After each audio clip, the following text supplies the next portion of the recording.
Assalamualaikum warahmatullahi wabarakatuh. Alhamdulillah. Wassalatu wassalamu ala Rasulillah Muhammad ibn Abdillah wa ala alihi wa sahbihi wa man walah. Subhanaka la ilma lana illa ma 'allamtana innaka antal alimul hakim. Rabbi shrah li sadri wa yassir li amri wahlul 'uqdatan min lisani yafqahu qawli, amma ba'du. Alhamdulillah, sama-sama kita doakan, kita muliakan segenap pengurus dari Majelis Ta'lim Muslimah Al-Ikhwan. Kita doakan semoga semuanya selalu berada dalam rahmat ridha Allah Subhanahu wa taala. Panjangkan umurnya, disehatkan badannya, dimudahkan urusannya, kabulkan hajatnya. Dan yang sudah berpulang ke rahmatullah, Bu Ana, juga Haji Abdullah, Bu Lia, Bu Haji Nafis, Bu Hajah Nafis, ya, dan semua yang dulunya sering ada di majelis ini dan sekarang sudah berpulang ke rahmatullah, semoga senantiasa dibahagiakan dalam alam kuburnya. Jadikan kuburnya sebagai raudhah min riyadil jannah. Para ustazah, para syarifah dan pimpinan-pimpinan majelis ta'lim, pimpinan-pimpinan pondok pesantren yang saya muliakan, serta tentu saja semua yang hadir di majelis ini juga tim Firqah Asyikin Nabi. Kita doakan juga semoga kita semuanya selalu dalam limpahan rahmat ridha Allah Subhanahu wa taala. Disehatkan badan kita, disehatkan hati kita, dibahagiakan hidup kita. Apabila datang ajal menjemput kita, kita semuanya dimatikan dalam husnul khatimah. Di dalam kubur nanti, kubur kita dibahagiakan Allah Subhanahu wa taala, dan di hari akhirat nanti dikumpulkan bersama dengan orang-orang mulia, dikumpulkan dengan baginda kita Sayyidina Muhammad sallallahu alaihi wasallam dan wanita-wanita yang mulia insyaallah. Amin ya rabbal alamin. Saudaraku sekalian yang saya muliakan, hari ini kita akan membahas mengenai salah satu dari perempuan salehah lain yang sudah saya temui dalam sepenggal kehidupan saya beberapa hari, namun berkesan karena memori kita ini ternyata memilih, teman-teman. Makanya juga penting untuk membiasakan menyimpan memori-memori yang indah. Sebagian orang memang Allah Subhanahu wa taala sudah semacam pemberian ya. Namun yang lainnya kayaknya untuk perlu dibantu juga gitu untuk generasi-generasi yang berikutnya. Ini saya ajarin nih buat para ibu-ibu yang masih punya anak-anak kecil, buat adik-adik yang punya anak-anak masih kecil, balita atau beranjak usia-usia SD gitu ya, usia 6 tahun ke atas sampai dengan 12 tahun, itu memori mereka masih mudah untuk menyimpan sesuatu. Bantu mereka untuk membiasakan diri menyimpan memori-memori yang indah. Bantu anak-anakmu untuk membiasakan diri menyimpan memori-memori yang indah. Saya pernah ditanya sama salah satu dari teman saya, dibilang, "Kak, kok bisa sih kejadian berpuluh tahun lalu masih diingat? Saya udah lupa semuanya tuh kayaknya. Dulu waktu zaman kita mondok itu apa aja yang terjadi gitu. Tapi Kak Ima bisa-bisanya gitu nyimpen sesuatu hal, bahkan ucapan-ucapan dari orang-orang kok masih keinget ya Kak. Saya kayaknya pelajaran kemarin, seminggu lalu, sebulan lalu udah pada lupa gitu." Sehingga sekalian, kamu mungkin pelajaran lalu lupa, tapi saat pertama kali ketemu sama suami kamu yang sekarang jadi suami kamu, ingat kan? Omongan apa yang disampaikan sama mertua kamu ketika dia masih jadi calon? Ingat kan? So itu sekalian saya muliakan, karena sebenarnya memori kita tuh nggak melupakan, tapi dia memilih apa yang mau dia simpan, apa yang mau dia lupakan. Memori kita tuh nggak lupa teman-teman sekalian, ia tersimpan. Akan tetapi dia memilih. Makanya kadang-kadang ada orang yang omongan orang yang menyakiti hatinya 20 tahun, 30 tahun, bahkan mungkin 40 tahun masih dia ingat. Ya kan? Saya dulu waktu SD dia pernah ngomong kayak begini, masih SD loh. Bisa-bisanya kamu masih ingat. Kenapa gitu? Karena ucapannya sangat menyakitkan hati, Ustaz, saya gak akan pernah lupa. Tuh kan? Kamu bukan berarti lupa, memorimu tidak melupakan, akan tetapi mengingat hanya sesuatu yang dia rasa perlu dia ingat. Kenapa? Karena ini biasanya nih, sesuatu itu tidak akan mudah kita lupa karena jatuhnya emosional. Maka betul.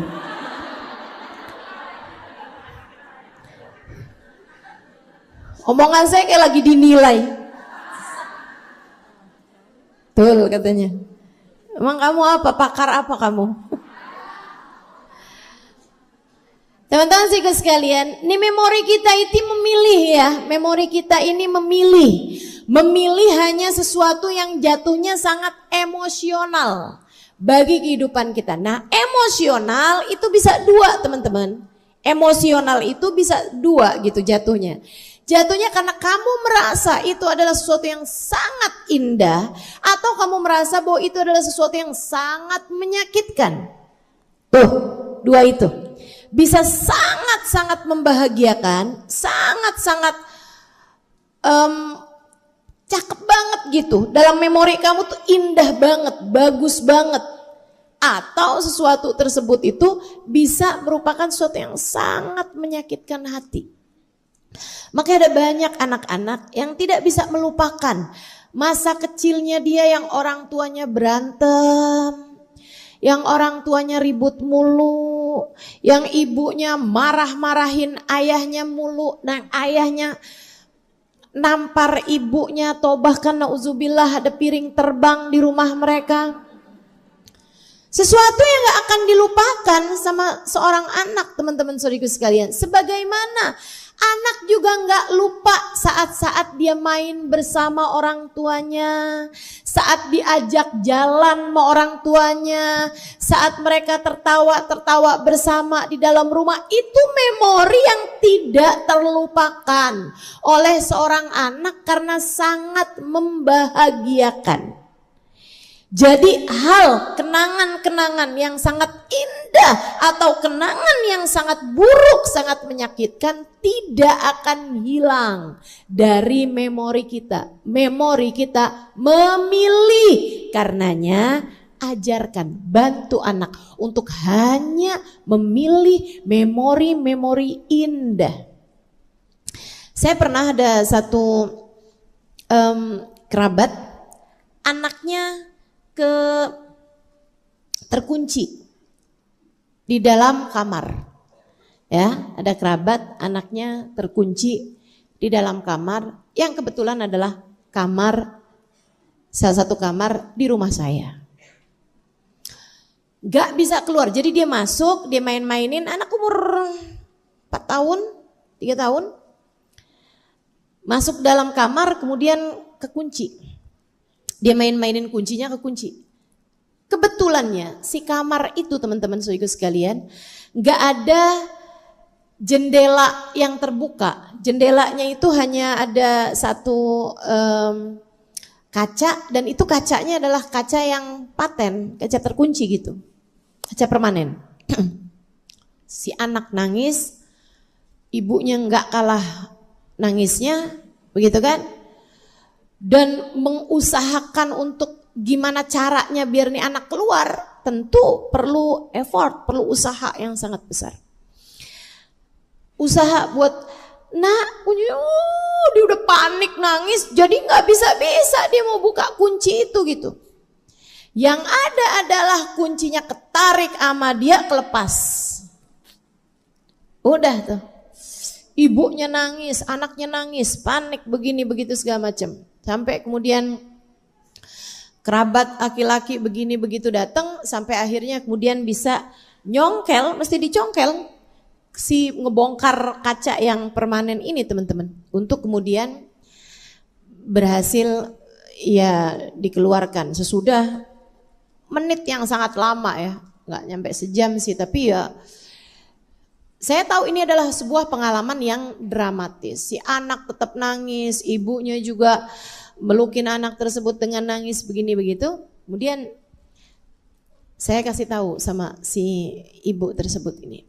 Saya bilang, nanti besok-besok, dari mulai masih dia terkunci, kita semua udah tahu bahwa bagaimanapun pasti akan kita usahakan untuk dia keluar, nggak mungkin dong.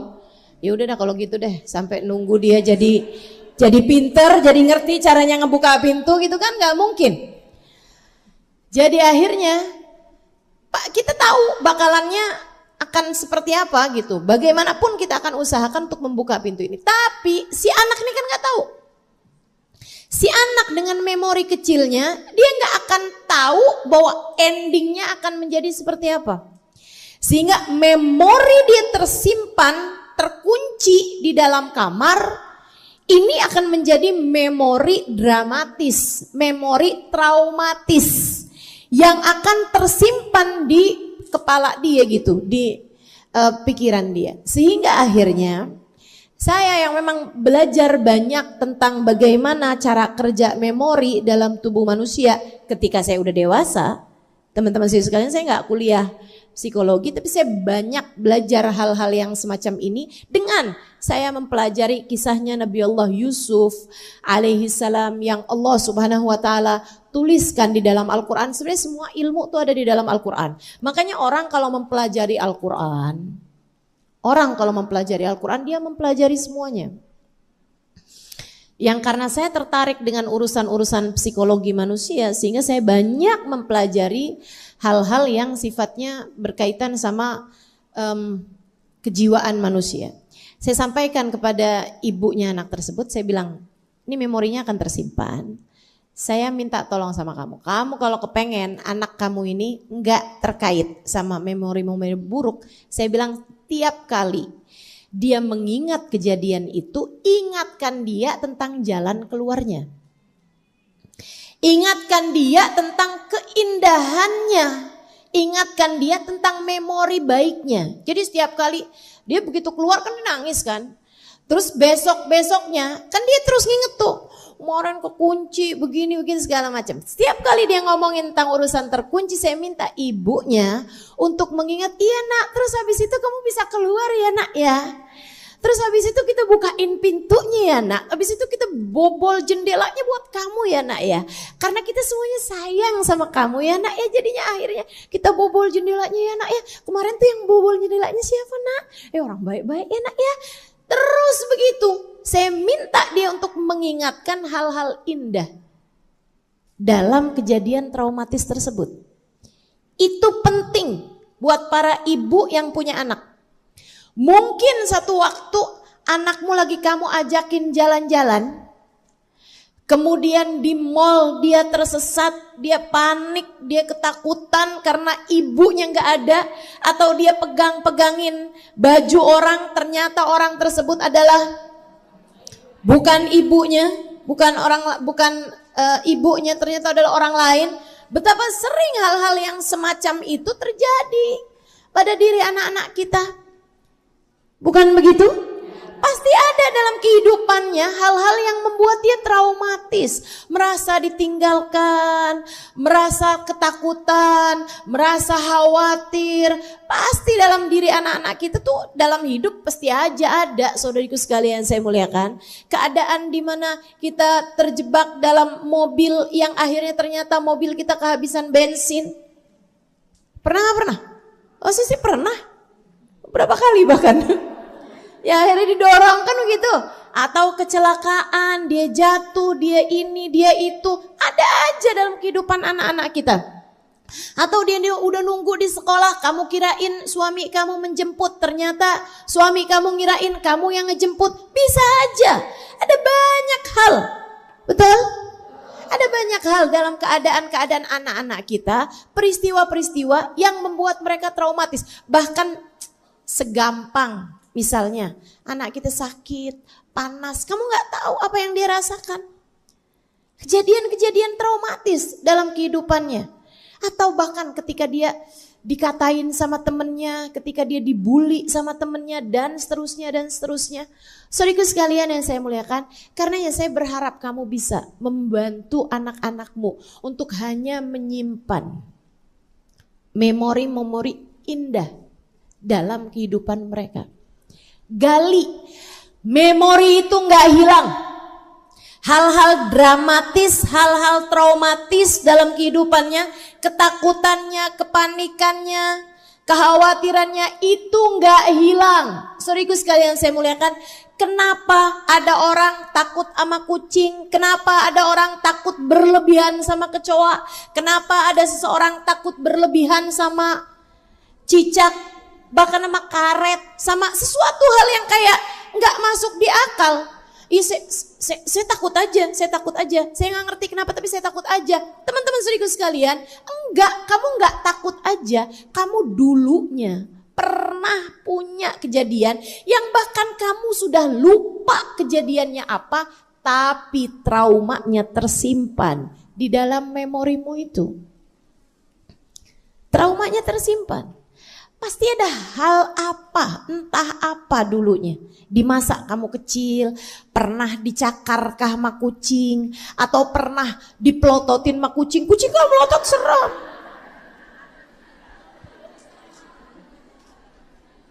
Atau ditakut-takutin oleh orang di sekeliling kamu tentang kucing, tentang tikus, tentang cicak, tentang apa. Yang itu masuk di pikiran kamu udah lupa peristiwanya apa, ucapannya apa, tapi rasanya, traumanya tetap ada. Karenanya jangan minta anak untuk memendam itu. Keluarin, luahkan emosi anak. Caranya, kalau habis apa-apa tuh tanyain. Nah, apa yang kamu rasa? Kalau ada anak nangis, jangan kamu bilang, "Diam." Apalagi kamu bekep mulutnya.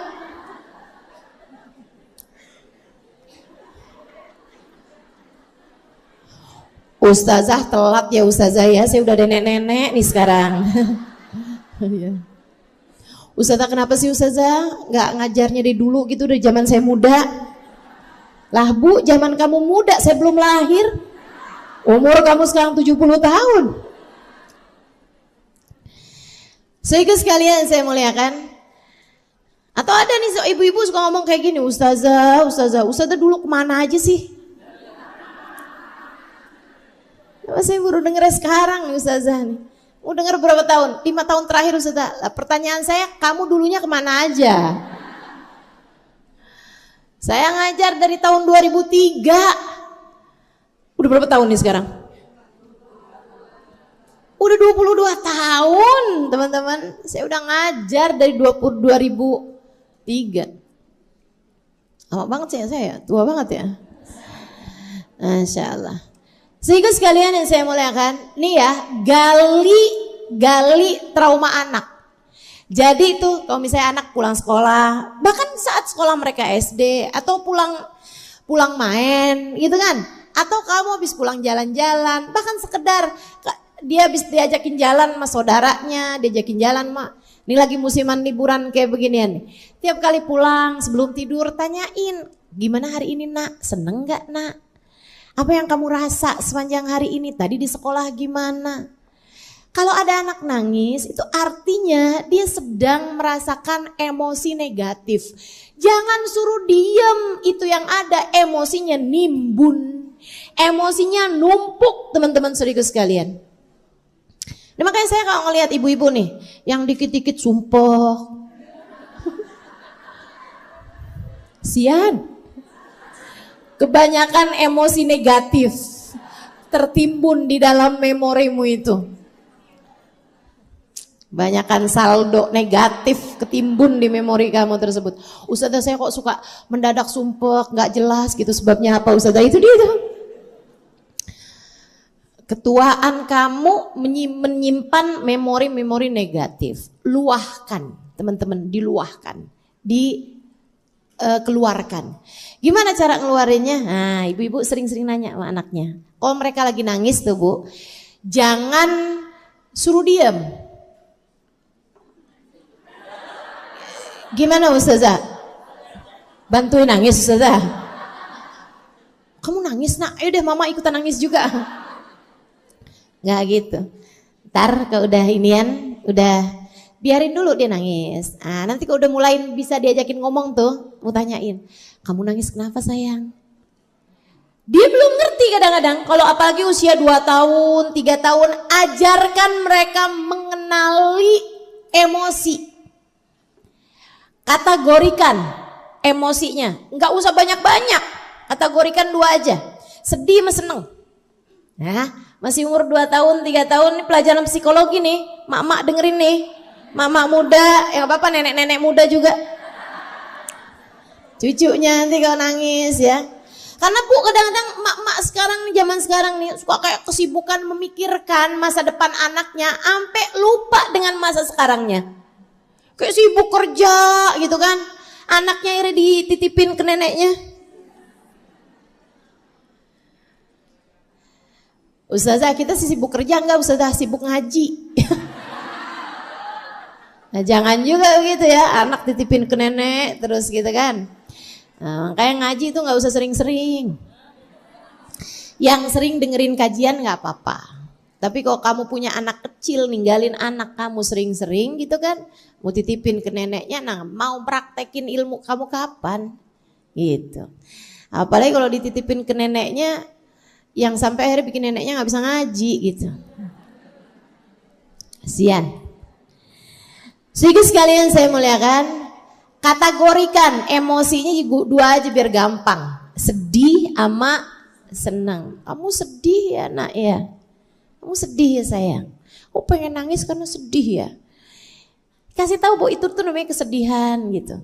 Nah, kemudian nanya, gitu kan? Kamu sedihnya kenapa? Tadi dimarahin ayah ya?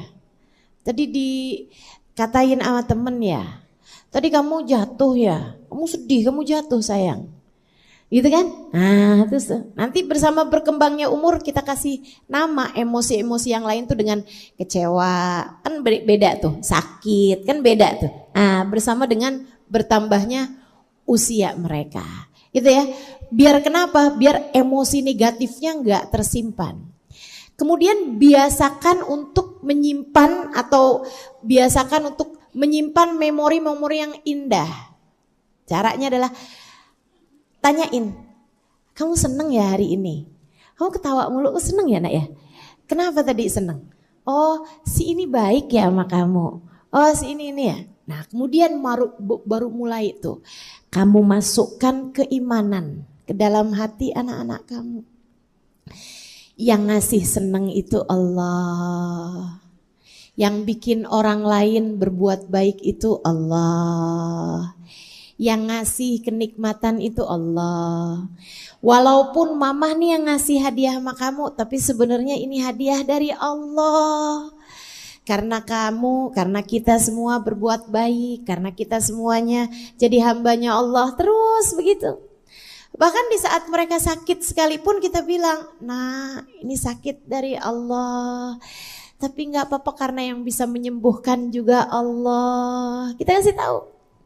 Kita kasih tahu bahwa yang bisa menyembuhkan sakit ini adalah Allah, gitu kan? Jangan kemudian anak kita jatuh, bandel karpetnya.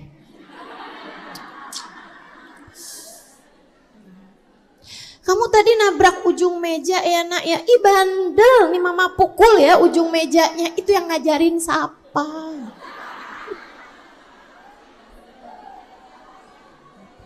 Habis belum ngaji ustazah zaman dulu ustazah, iya. Sekarang udah ngaji beda dong ya. Ya. Membiarkan memori-memori yang bagus biar tumbuh dalam hati anak-anak kita. Pemikirannya tentang Allah, pemikirannya tentang Rasulullah adalah sesuatu hal yang indah.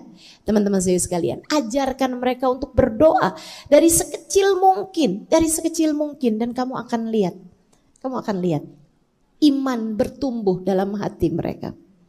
Sesuatu hal yang saya nggak kira, ternyata memang subhanallah, iman bertumbuh sedemikian indahnya dalam diri anak-anak yang dari kecil dikasih tahu bahwa semuanya adalah dari Allah Subhanahu wa taala jalla jalaluhu wa ta'ala azamatu. Bukankah kamu sumpah melihat anak kalau sakit nangisnya, sedihnya lebih besar daripada sakitnya? Dan kamu kemudian akan bilang, "Enggak apa-apa kok, Nak, ini cuman begini doang." Dan itu berbahaya kepada diri anak-anak kita. Teman-teman sekalian, enggak gitu. Nah, kalau kamu enggak kepengen anak kita mendramatisir rasa sakit, kasih tahu bahwa rasa sakit itu dari Allah. Kemudian ajarkan mereka untuk minta kesembuhan kepada Allah. Ayo Nak bilang, "Ya Allah, ya Allah." Kasih tahu dulu rasa mereka. Saya sakit ya Allah. Tahu sebutkan nama mereka gitu kan? Misalnya gitu. Siapa ya? Ima sakit ya Allah. Mereka minta. Kemudian minta, ya Allah sembuhkan ya Allah. Bukan ya Allah. Begitu. Itu akan melatih anak-anak untuk tak hanya menyimpan memori-memori indah dari kesembuhan yang Allah SWT berikan kepada mereka, tapi juga membuat mereka faham siapa Allah dalam kehidupan mereka. Nah gitu. Penting teman-teman sekalian ini saya sampaikan agar generasi ke depan biar jadi generasi yang beriman kepada Allah. Generasi yang hanya menyimpan memori-memori indah dalam kehidupan mereka. Bahaya banget ketika seorang anak hanya menyimpan memori-memori buruk dalam kehidupan mereka. Saudara sekalian saya muliakan, kamu tahu psikopat? Apa sebabnya? Sebabnya kerusakan otak. Kenapa kerusakan otaknya itu terjadi? Karena otaknya hanya menyimpan memori-memori negatif dalam kehidupan mereka. Makanya ada orang gitu kan, dibawa hadir pengajian, yang diingat cuma hal buruknya doang. Gerah, keringetan, desekan. Apa sih itu?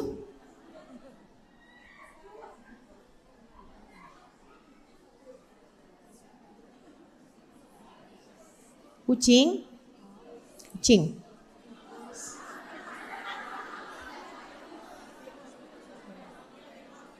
Tikus. Ya. Emang kalau lagi diceritain tuh suka pengen tampil. Apa sih ini Ustaz Halimah cerita-ceritain saya? Balik pus. Balik kus. Pulang. Baik, teman-teman sekalian saya muliakan, begitu ya? Jelas ya? Insya Allah terbiasa menyimpan memori-memori indah. Nah udah tua-tuaan kita kayak gini juga nih. Nih yang tadi kan buat anak-anak nih. Sekarang nih udah dewasa kita kayak begini, Bu, jangan suka menyimpan memori-memori buruk dalam pikiranmu. Ini kemampuan kita mengolah nih Bu, kemampuan kita mengolah. Satu-satunya hal yang bisa kita kendalikan dalam kehidupan kita adalah cara berpikir kita. Ingat saya, ingat ucapan saya.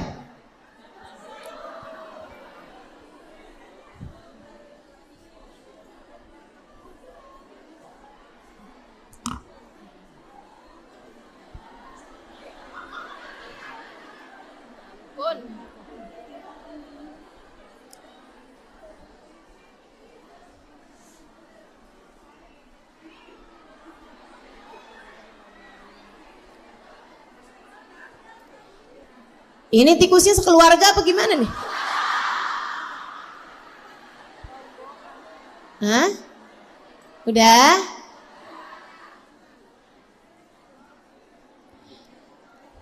Baik, yang di sini-sini kenapa juga tuh? Duduk. Pengen lihat tikus? Gak pernah lihat bagaimana nih? Baik, saudariku sekalian saya muliakan. Sampai mana tadi? Tikus. Ibu-ibu, biasakan jangan menyimpan memori-memori buruk. Bu, fa'fu anhum wasfah, kata Allah Subhanahu wa taala. Fa'fu anhum wasfah, maafkan salahnya orang, wasfah, maklumi. Kalau ada orang menyakiti hatimu, maklumi. Kalau ada orang berkata-kata kasar, maklumi. Fa'fu, hingga kemudian kamu bisa memaafkan. Gimana caranya maklumi? Iltamisu min ikhwanikum sab'ina udra fa illam tajid fala talumanna illa nafsak. Nabi ngajarin kita nih, ini psikologi Bu.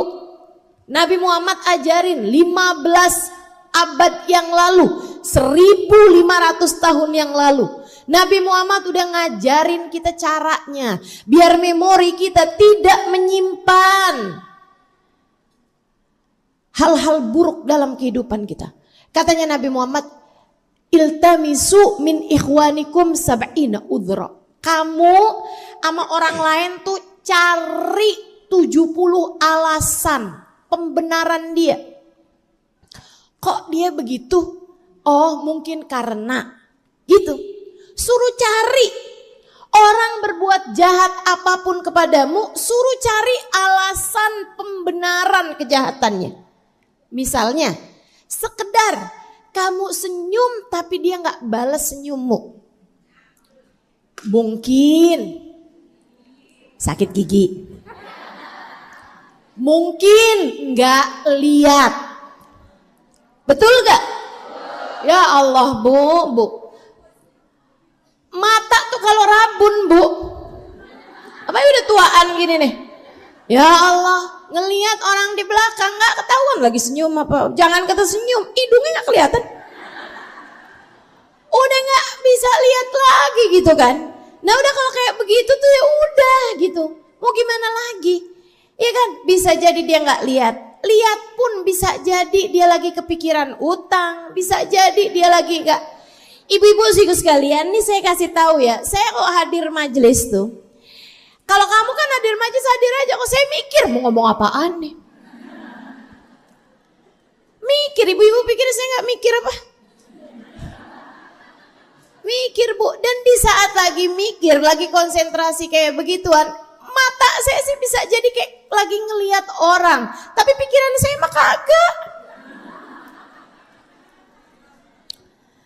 Masya Allah, saya nggak tahu siapa aja yang tuh yang suka hadir begini begitu. Jadi kalau kamu bilang, saya udah ngeliatin ustazah, ustazahnya nggak senyum cemberut aja, bukan cemberut, mikir. Saya lagi mikir, ustazah lagi marah apa ya sama saya, boro-boro. Ngapain saya marah sama kamu? Jadi itu teman-teman sekalian yang saya muliakan. Gitu ya, suruh cari 70 alasan. Ini berlaku untuk kamu kepada suamimu, kamu kepada anak-anakmu. Bu, laki-laki itu banyak yang gak bisa cerita. Laki-laki itu banyak yang di saat berada di rumah tuh dia gak gampang cerita sama kamu. Istrinya tuh gak gampang.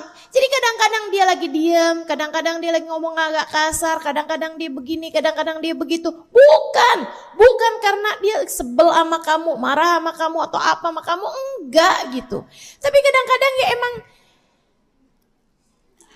emang lagi banyak urusan, banyak pikiran, dia di kantornya kenapa, dia di tempat kerja kenapa, dia di jalanan kenapa, ada banyak hal yang menimbun di pikiran dia ibu-ibu sekalian. Jadi biasakan iltamisu min ikhwanikum sab'ina udra. Kita nih disuruh nyari 70 alasan untuk membuat kamu mengerti kenapa orang itu seperti itu. Kenapa orang itu seperti itu. Sehingga kalau kamu tahu, kamu jadi ngerti gitu. Sehingga gak mudah menyalah-nyalahkan orang, gak mudah membenci orang, tidak mudah apalagi untuk mendendam kepada orang. Gak gampang dendam, gak gampang benci, gak gampang apa-apa. Gampangnya adalah merahmati semua orang. Gampangnya adalah menyayangi semua orang. Gampangnya adalah memandang orang lain dengan pandangan penuh sayang. Begitu kan? Ketika kamu tahu betapa beratnya beban suamimu, ketika kamu melihatnya diam, begitu kan ya? Ketika kamu ngelihatnya sibuk sama HP, main games, kamu jadi mengerti, ya Allah bebannya berat tuh. Sehingga nyari penghiburan, sehingga nyari kesenangan. Di luaran sana dia berat banget hidupnya, kesian, biarin dah, biarin. Kamu gak kemudian yang saya udah seharian capek ngurusin anak, giliran dia di rumah dia pun juga sibuk aja main games. Gak gitu pikiran kamu. Karena kamu tahu apa yang menjadi beban dalam kehidupan dia. Sehingga kamu tidak bawaan nuntut mulu sama orang. Kenapa dia gak baik sama saya? Kenapa dia gak begini sama saya? Enggak. Tapi yang ada adalah kamu menuntut diri kamu sendiri. Itu yang disuruh sama Nabi Muhammad. Iltamisu min ikhwanikum sab'ina udra. Carilah dari saudara kamu itu 70 alasan yang dapat membenarkan kenapa dia begitu. Mungkin dia begini, mungkin dia begitu, mungkin dia begini, mungkin dia begitu. Sampai 70 Nabi disuruh cari. Bukan cuma 1, 2, bahkan bukan cuma 10, Nabi disuruh 70 alasan.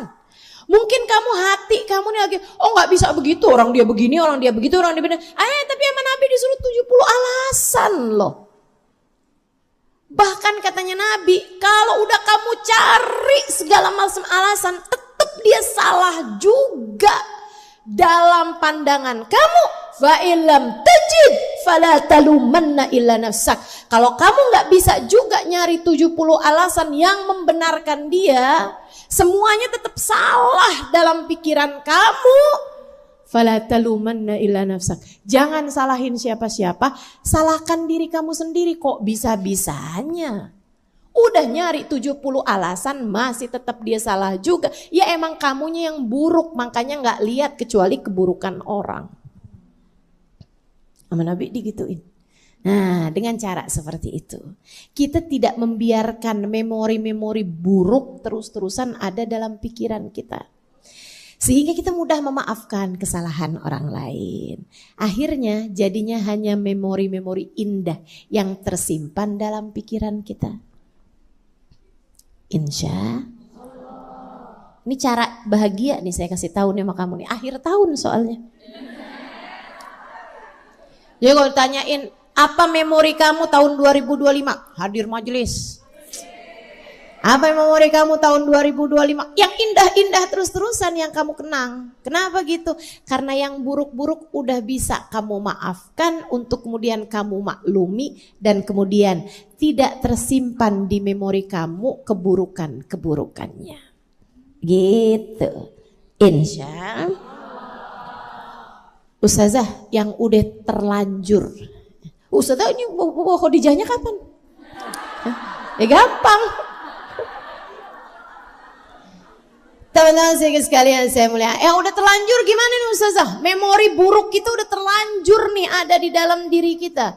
Ada di dalam tabung memori kita nih udah tersimpan nih hal-hal buruknya. Bu, luahkan. Gimana caranya diluahkan? Berupa air mata. Luahkan berupa air mata. Air mata apa? Karena Bu, semua pembersihan itu harus berupa air. Ibu kalau mau nyuci baju pakai apa? Air. Iya, paling gampang tuh bersih-bersih itu, termasuk bersih-bersih memori, itu paling gampang adalah lewat air mata. Air mata apa Ustazah? Nah ini nih, air matanya aja sekarang tinggal diubah.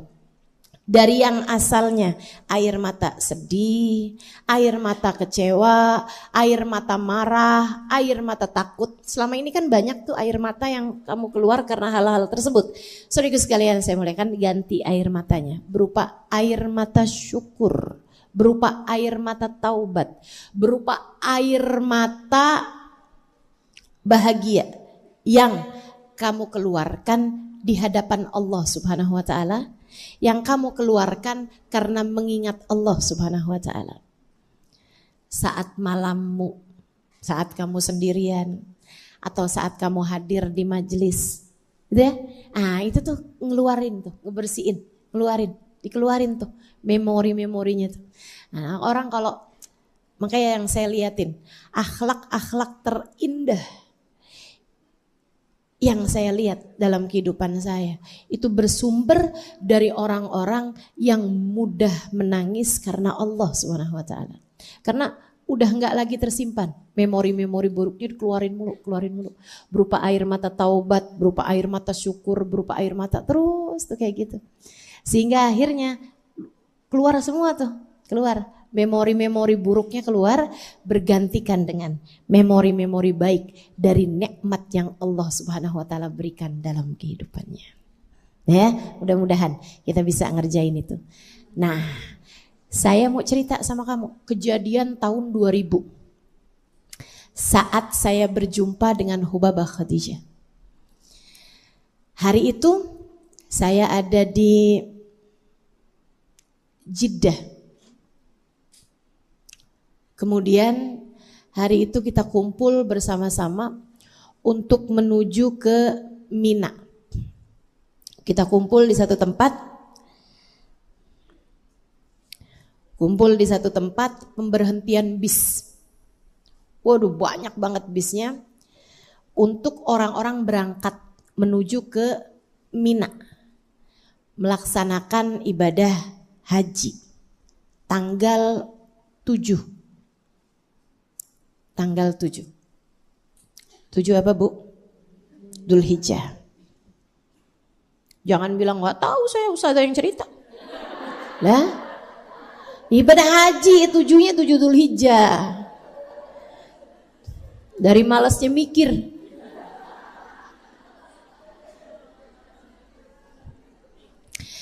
Sehingga sekalian, jadi tanggal 7 Dzulhijjah kita nyampe tuh di pemberhentian bis.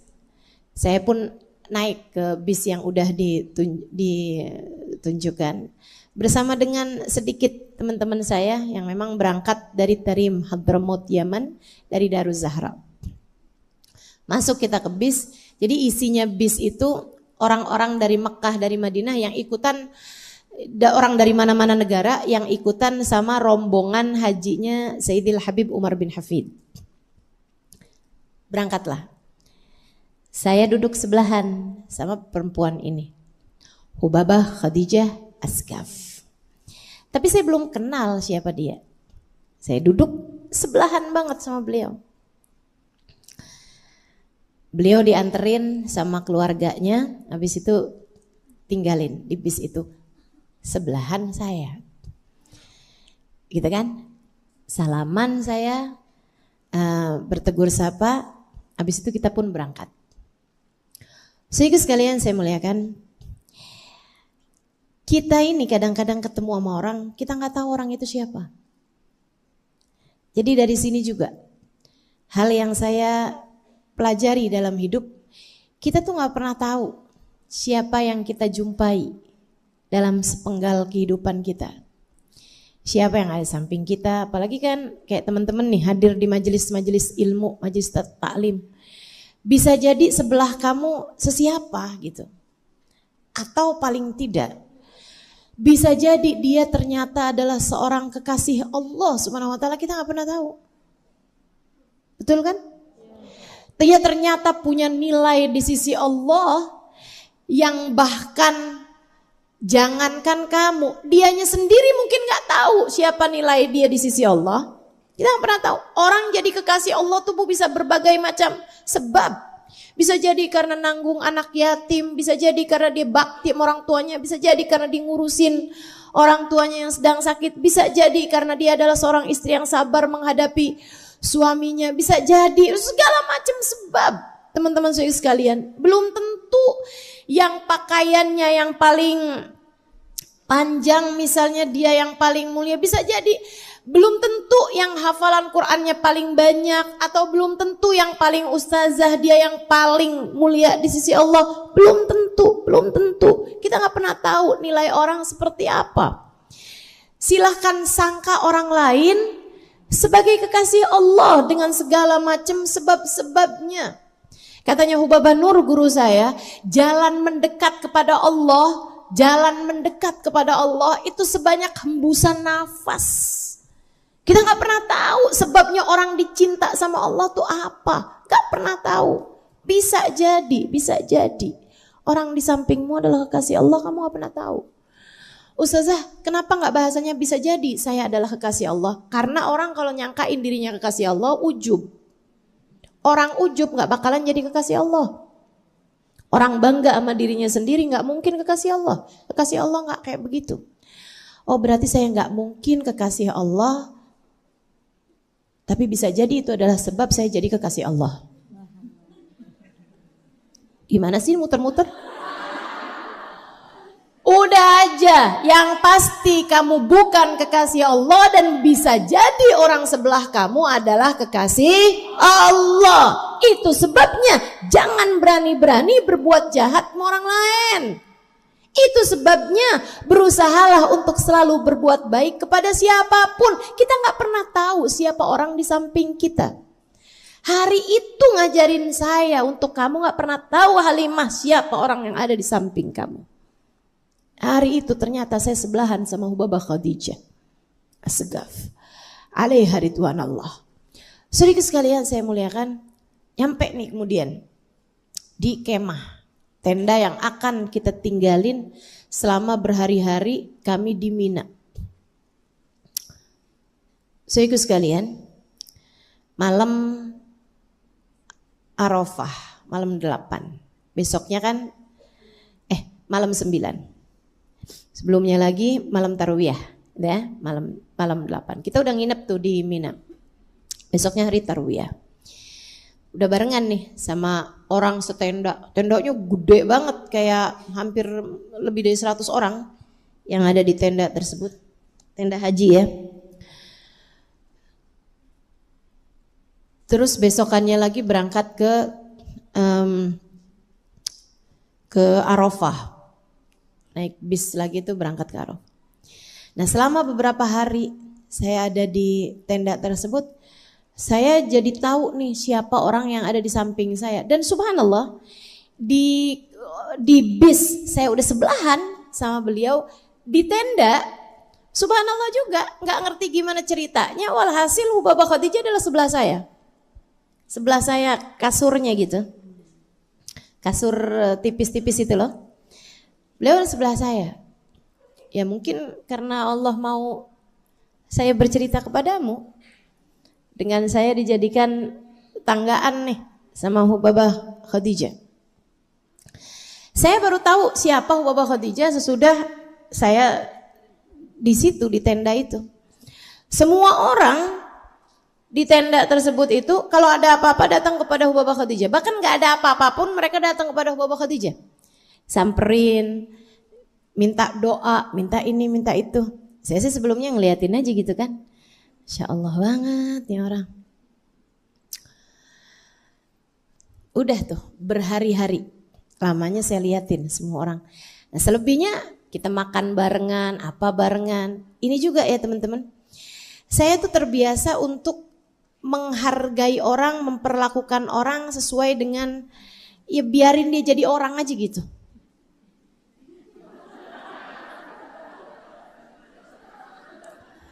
Maksud saya begini, sesudah saya tahu bahwa beliau adalah orang yang mulia karena didatengin sama semua orang, dimintain doa sama semua orang, gitu ya. Orang tuh datang sama beliau, Babah saya ini lagi mulai hamil nih, Babah tolong doakan saya. Babah tolong pegangkan kepala saya, Babah tolong.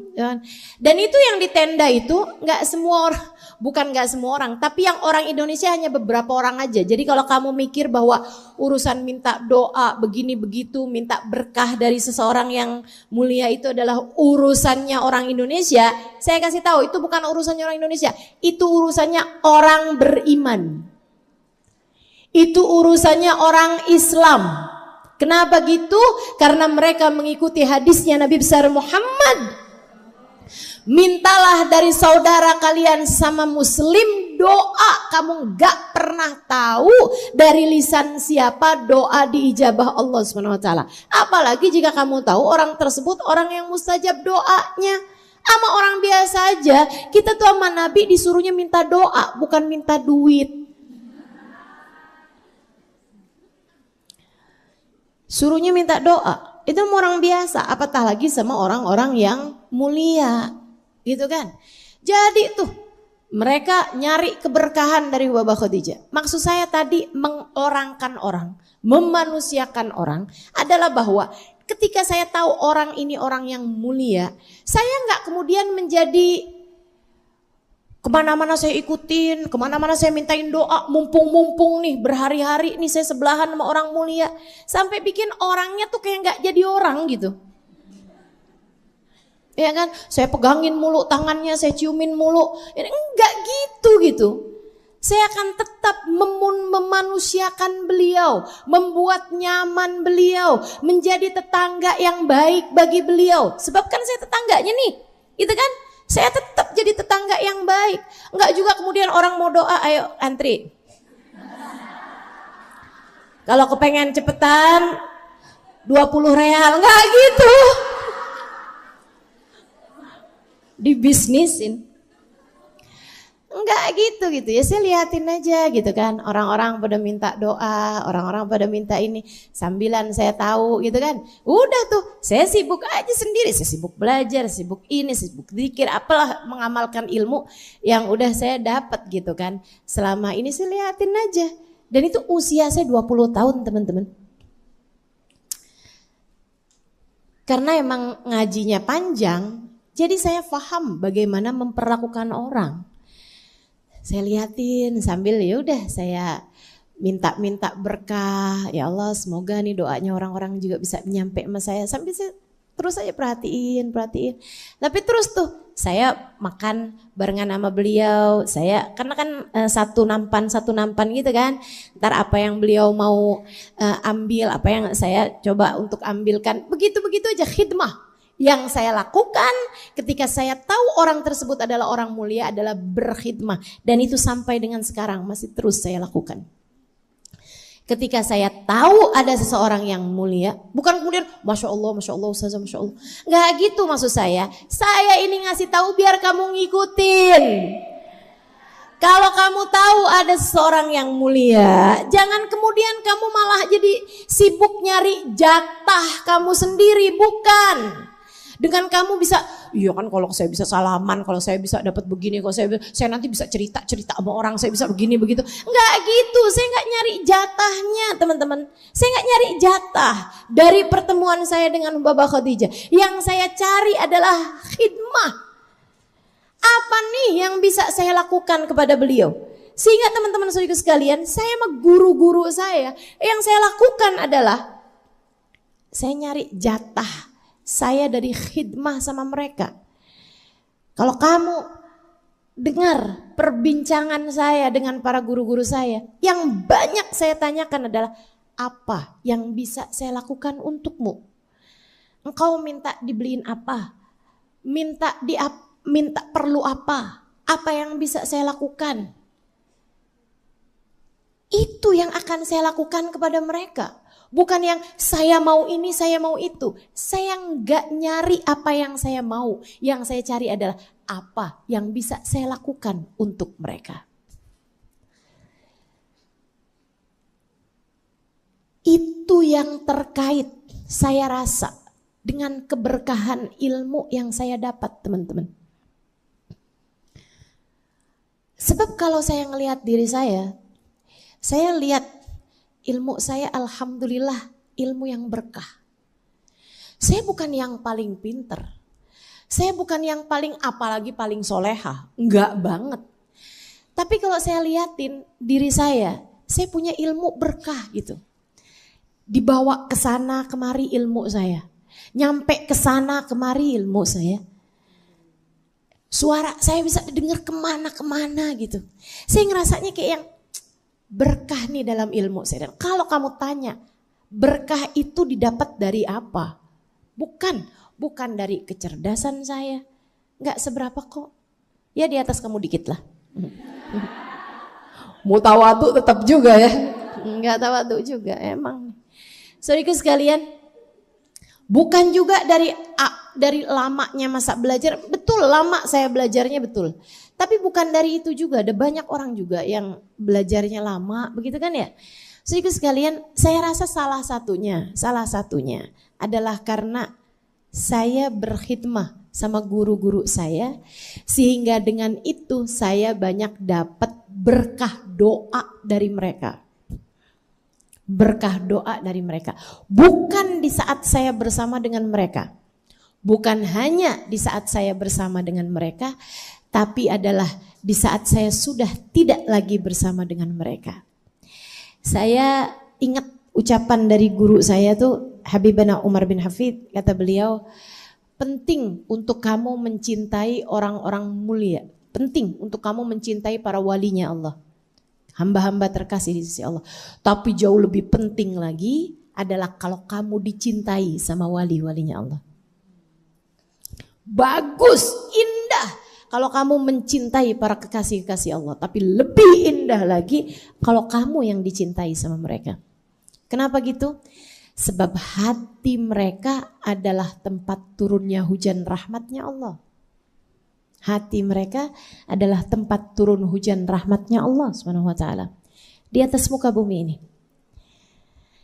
Dan ketika Allah turunkan hujan rahmatnya Allah kepada mereka, ada kamu di sana,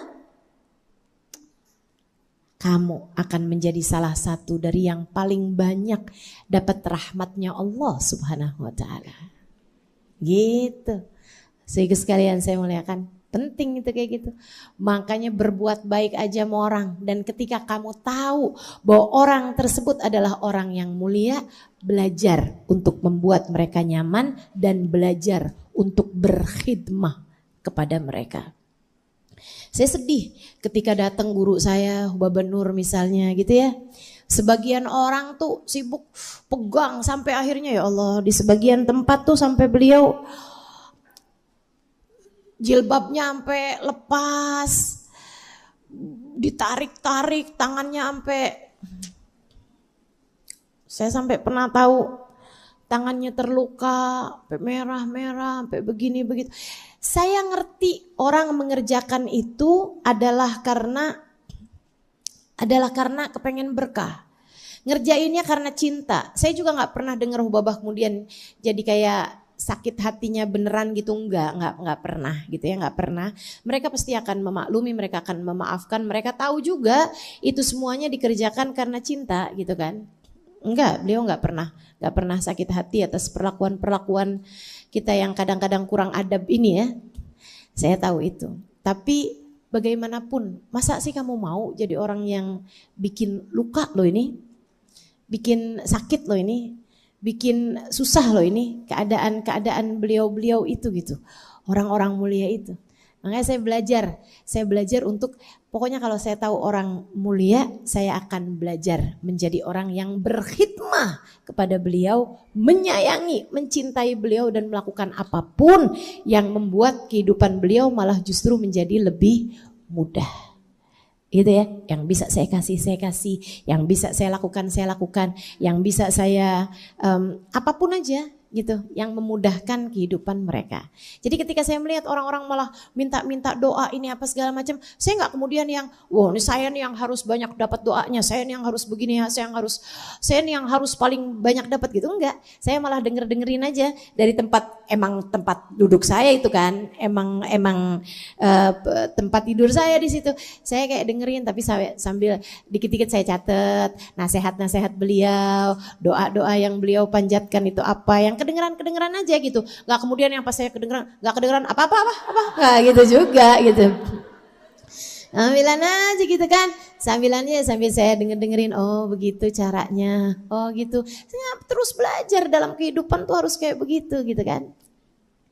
Udah tuh, terus aja kayak begitu. Sampailah di hari terakhir kita di Mina. Teman-teman sekalian, hari terakhir saya ada di Mina. Bukan hari terakhir. Sebenarnya itu adalah hari kedua tasyrik, ya. Tapi saya nggak tahu bahwa Hubabah akan nafar awal. Nafar awal kan hari kedua tasyrik pulang. Saya sendiri akan nafar tsani gitu, nafar yang kedua. Jadi saya pulangnya tanggal 13 Dzulhijjah, sementara beliau ternyata pulang tanggal 12 Dzulhijjah. Nah, saya nggak tahu itu, tapi yang pasti ketika malam 12 itu saya juga khawatir juga siapa tahu nih Hubabah akan nafar awal gitu. Jadinya hari itu pas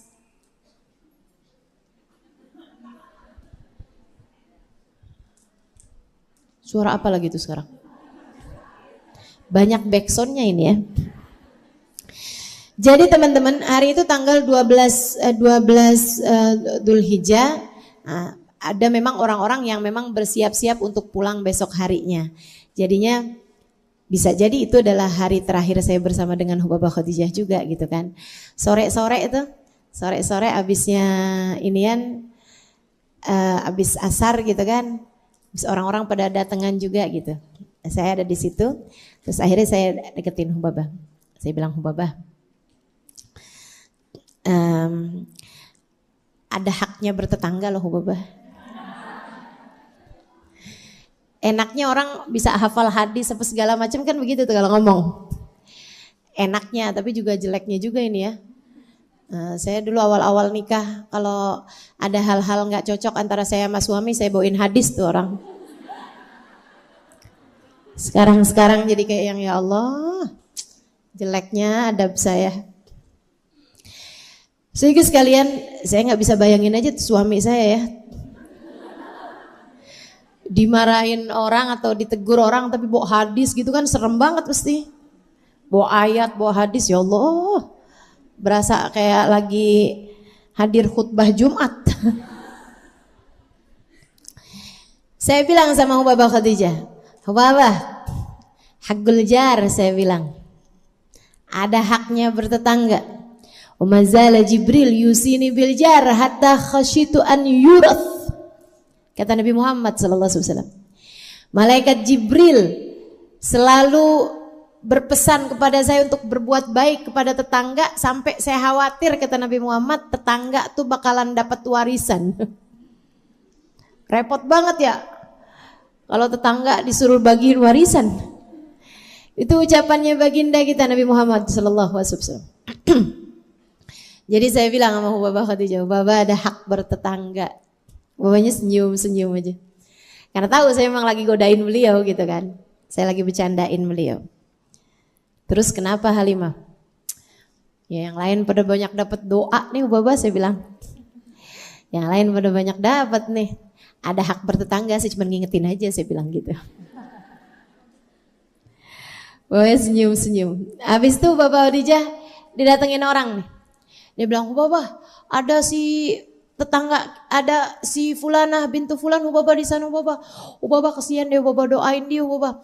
Kepalanya kena batu waktu lempar jumroh. Saya udah langsung mau minta maaf aja tuh. Saya udah yakin aja tuh kelakuan orang saya tuh kayaknya orang Indonesia. Asli teman-teman, asli banget ini ya. Orang Indonesia ini ya ampun. Saya waktu haji itu saya suka malu sama kelakuan bangsa kita. Saya nggak ngerti apa yang diajarin sama ustadz-ustadz waktu manasik. Tapi yang pasti saya pernah lihat lobangnya lempar jumroh pas lagi kosong. Itu pas lagi kosong tuh saya sampai ke depan gitu kan. Saya ke depan, itu saya liatin yang di dalam situ bukan cuman batu, tapi bakyak. Sendal jepit swallow itu banyak banget. Sendal jepit swallow banyak banget sama bakyak. Siapa yang punya bakyak kalau bukan orang Indonesia?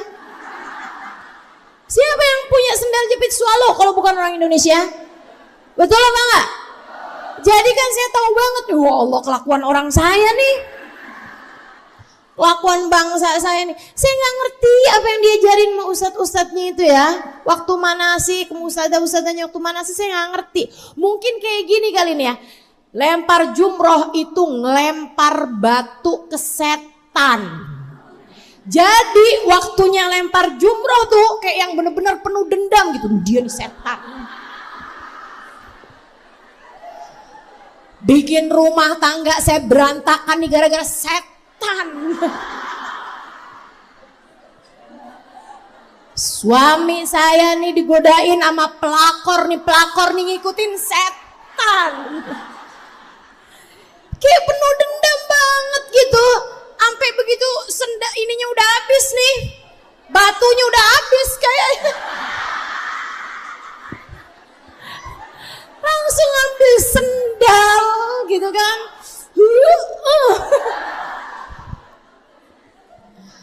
Ya Allah bu.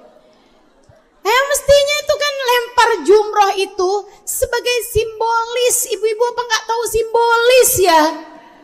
Nggak bener-bener setan bu yang dilempar, simbolisnya simbolis. Ya Allah, tuh sampai kena kepala orang. Bocor kepalanya, ya Allah sian banget dah. Nih jadi nih si orang ini nih datengin Ubaba Khadijah. Ubaba tolong dong doain teman saya Ubaba. Kesian tuh kepalanya bocor, kena timpuk batu gitu kan. Saya udah nunduk aja. Orang daerah mana nih, Citayam Pejonggol.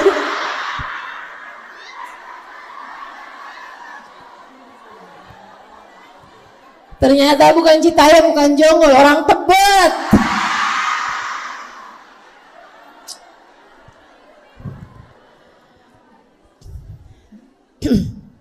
Bapak Khadijah langsung berdiri tuh. Saya lagi mau minta doa tuh kan ceritanya. Lagi urusan hakul jar. Pas saya lihat tuh babanya sendirian dan gak lagi ngapa-ngapain. Oke nih gitu kan. Jadi saya bilangin tuh urusan hakul jar itu hak bertetangga. Tahu-tahu dia manggil tuh. Ubabanya langsung berdiri mau nengokin orang. Ubaba berdiri, saya duduk aja kan. Yang diminta Ubaba. Tahu-tahu babanya bilang gini sama saya. Halimah, sebagai tetangga yang baik, yuk kita jengukin tetangga kita.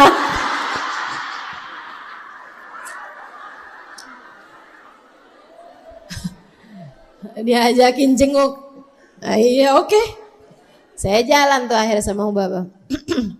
Itu kan kalau kayak begitu kan enak tuh. Memanusiakan orang. Pasti Ubaba gak bakalan begitu sama saya kalau sayanya tuh modelan kayak yang ributin gitu kan. Ini ya, belajar untuk mengerti keadaan, mengerti situasi. Jadi enak teman-teman. Berteman enak, bertetangga enak, berkeluarga enak. Sama anak kita tuh yang menyenangkan, sama suami kita yang menyenangkan, sama orang tua kita yang menyenangkan. Cerita-cerita yang enak tuh kan enak, bikin orang tuh merasa bahwa dia adalah orang. Memanusiakan manusia. Anakmu perlu kamu manusiakan. Bercanda dong sama anak. Jangan dikit-dikit sama anak. Saya adalah ibumu. Surga di bawah telapak kakiku. Aduh ya Allah, ya Allah. Yang nurut mamah nak. Surga kamu tuh ada di bawah telapak kaki mama. Itu mulu yang kamu sebutin. Kayak kamu gak punya harga selain bahwa Allah menjadikan surga ada di bawah telapak kakimu. Yang mana belum tentu. Maksudnya gimana nih Ustazah?